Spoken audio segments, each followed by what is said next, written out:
Alright, good morning. Teka. Ito, October 9.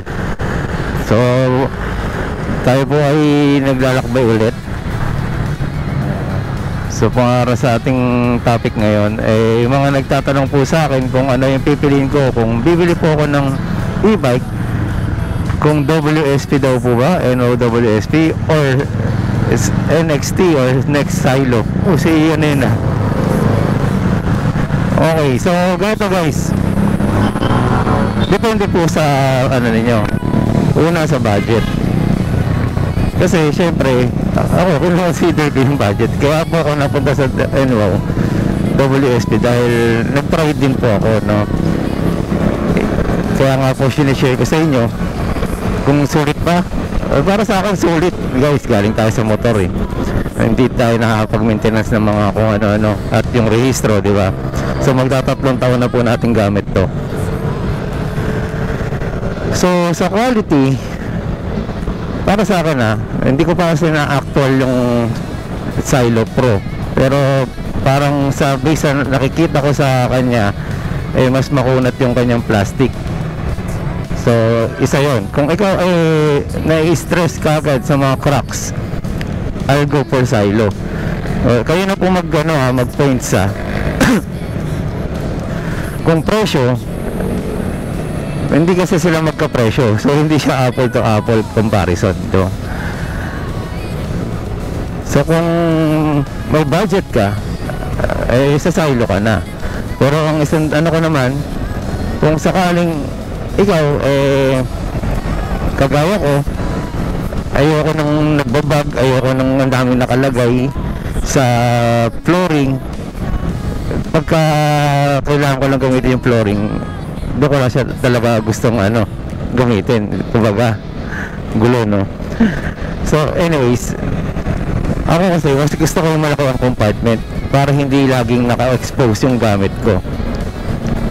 Yung Silo Pro kasi medyo maliit yung compartment dahil nandun din po yung battery niya.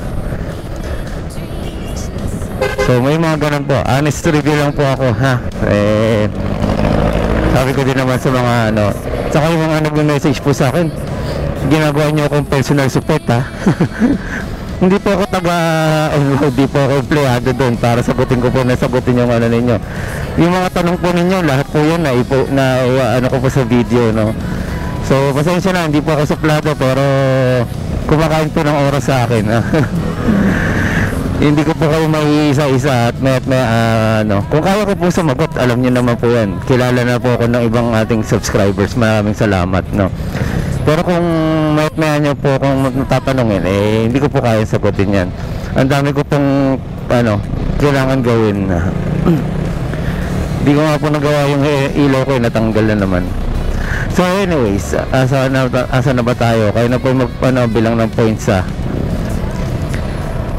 So sa stylish design, parehas sila, no? Para sa akin, parehas okay sila na itsura. Kasi nga po, classic na, hindi nawawala sa uso, no? Talagang nandyan siya. So ayun, kagaya niya yung Vespa. Imagine, ilang panahon pa ni kopong-kopong, ganyan na itsura niyan, pero nasa market pa rin. Kaya ako, ito rin pinili ko dahil siyempre una may kagaya na kamuka na pagkakamalan, no? Pero kung iba hindi ko masyadong kasi uy, nice San Sebastian, no? Nakaangkas Caritas et Ciencia. Okay, so yun, ito pala yung Fibrella na kapote. Sinasabi ni Eric Ibiahe. So yun, kung pagbabasehan ko naman yung ibang brands o ibang style or model, kung bakit sa Vespa tuloy, feeling ko kasi Vespa ako, no? Sa style or model na iba, kung bakit hindi ko yun na una sa lahat, meron naman na ako ginagamit na e-bike. Ba't pa ako bibili, di ba? Hindi naman tayo doon lang tayo sa practical. Hindi naman ako nangongolekta kasi kailangan ko lang po ito pang service. hindi niyo naman nakikita nagra-rides ako, di ba? So okay lang din naman ako, pwede pang rides na kung sakali malapitan. Pero yung ano, talagang long ride, hindi ko po magawa yon dahil mainipin po ako sa biyahe. Kaya pag chill lang talaga ako. Pero pag hataw. Okay, ano pa ba ang ating comparison? Tapos yung sa gulong, although alam ko 12 din naman yan, mas gusto ko yung size 12 kasi nga mas marami akong kilalang gulong na subok ko na sa 12. Kahit 13 nga po, hindi po ako kumukuha ng 13 na gulong. 14, 15, hindi ko po ano yan. Saka mas gusto ko compact lang. Kung ako may bibigyan ng pagkakataon, gusto ko yung Fusion X. Ayun. Yung Fusion X kasi may compartment, malaki yung flooring, maliit lang, compact siya. Tapos mukhang yung wheelbase niya hindi masyadong kalayuan. Actually pang kasi yun pagka ganon, pang tawag ito, hindi mo kailangan ng mahaba sa sa maliliit na kalsada So mas madali siyang isingit para sa akin. Ayun, syempre yun nga lang, naka-lead acid pa yun pero kinocompute ko nga yun kung pag pinalitan ko siya ng lithium, okay na sa akin yun. Pwede na yun, pwede na pang araw-araw sa akin yun. Okay, so ano pa ba? So yung mga nagtatanong sa ko, grabe po yung mga kasi sa akin, may mga messages hindi ko kasi sagutin yun. Tatanungin ako, okay lang mo walang lisensya guys, ako paulit-ulit po kung nanonood kayo sa akin, hindi ko ina-encourage yung walang lisensya. Dapat may lisensya pa rin kayo.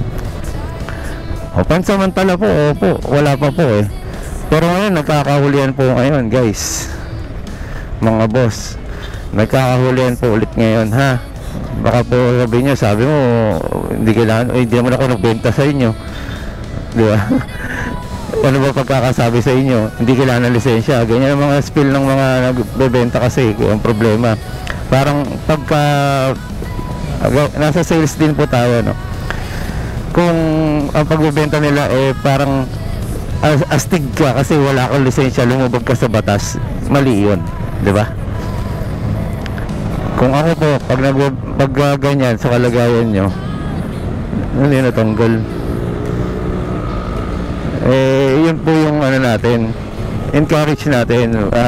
Baka po magkahigpitan, kumuha na po ay lisensya nyo. So ngayon po, wala pa pong nanguhuli. Pero pag yan lumabas ang batas na ganyan, pa po yung nyo, pang barangay ba, nga po kayo. Sabi niya, walang silbi yung binili ko. Huwag mo sisihin yung yung binilan mo. Ikaw ang bumili niyan di ba? So ngayon lang ulit tayo nag-discuss ng mga na-encounter natin. Kasi puro karamihan tanong yung top speed, ano nangyari sa ko.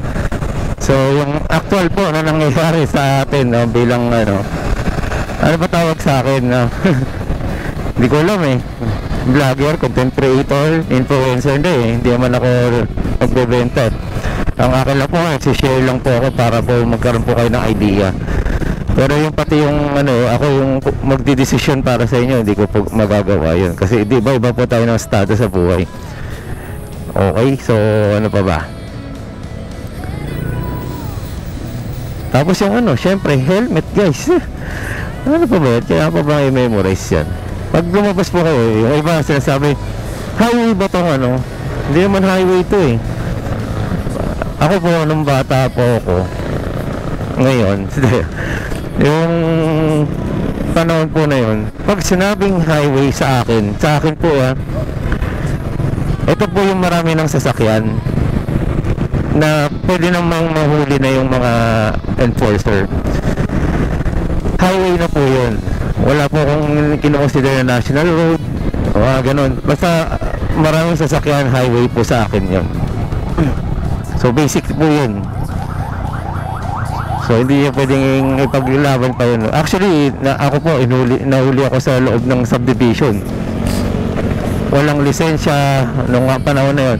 Walang lisensya, walang talahib ang plaka. Hindi ko alam na talahib, guys.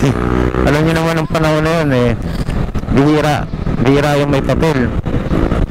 Tapos maayos yung plate number, akala naman natin ayun. So dahil minor ako, dinala lang ako sa presinto. Di ba? Minor ako nun, guys, dinala ako sa presinto. Yun. Anyways, pass is pass. Ayan, so mahaba na yung video. Baka natin to. Next na video na lang natin ibang discussion dahil sobrang haba ng ating pag-uusapan. Nasa Makati na ako nun, guys. So syempre, shoutout muna natin ulit ang mga ating mga kasama sa WSP. Yung The WAS Club, The United WAS Club. Ang galing. Tapos syempre ang NXT na, ako kasi lahat naman kaibigan natin. Hindi naman tayo nagbibida-bida. Hindi pwedeng hindi naman pwedeng lahat bibidahan natin Saka clarification, guys, hindi ako expert sa sa e-bike. Ang dami pong magagaling na builder ng e-bike, ang daming nagsisetup, marurunong sa pag-program. Ayun, alam niyo naman kung sino nagsisetup ng akin, di ba? Si Mike Pabay. Pagpasensya niyo na yan dahil sobrang daming ginagawa nun at kung saan tumatakbo yun, kaya napupuyat. Ayun, pasensyaan niyo na yan. Pero tingnan niyo naman ang gawa, di ba? So yun lang, guys, yun lang muna. At susunod na po yung iba ulit. Again, maraming salamat po sa mga walang sawang sumusuporta. Bukas pala, kita-kits tayo dyan sa bahay ng alumni, may event. Nandiyan po ang NXT, guys. Baka na tayo sa next baka hindi nyo masabi next week iba na pala dala ko Yeah, we'll see out. Yeah, okay. Dito lang po tayo sa EDSA. Alright, focus na tayo. Let's roll. Thank you.